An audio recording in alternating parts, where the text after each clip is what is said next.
Redundancy. Redundancy means unnecessary repetition, and I want us to just run through this exercise real quickly. Well, we'll look at several sentences and you decide whether they are redundant or not. So here's the first sentence.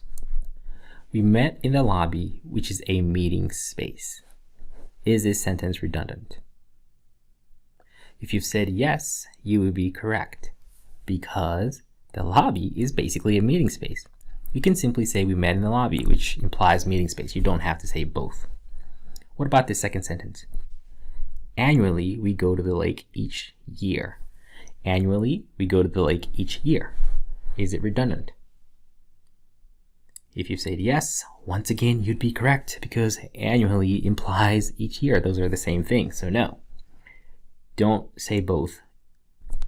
Third, at first, I was initially afraid of flying.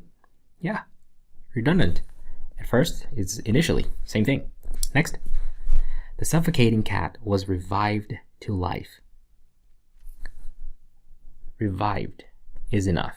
When you revive something, it's of course clearly coming back to life, so you don't need to say both. Revived would suffice.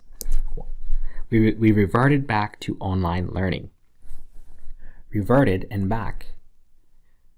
Reverted implies back, so you don't have to have back. We reverted to online learning. So simply put, you always want to go with the most clear and concise answer. Redundancy is a big no-no for both the SAT and the ACT. So now let's look at a few examples and see how redundancy is tested.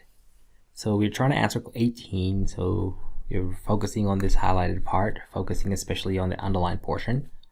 We tried to steady ourselves with our walking sticks, but slipped and stumbled because of the jumbled rocks we were slipping on. So I'm going to invite you to try this on your own and then come back and see if you got the answer right. Let's read the sentence again. We tried to steady ourselves with our walking sticks, but slipped and stumbled because of the jumbled rocks we were slipping on. So we've already seen that we are slipping, and slipping is repeated here, so I think no change would not make sense. Even though we used our walking sticks, well, walking sticks was already mentioned here, there's no need for us to mention it again. Despite our efforts to remain steady. Well, you've already said that you're stumbling.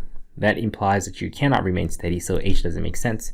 The clearest, most concise answer is J, which is what you should go with. Let's fix it. We try to steady ourselves with our walking sticks, but slipped and stumbled with each step. Straightforward, clear, and concise. And that concludes the lesson on redundancy.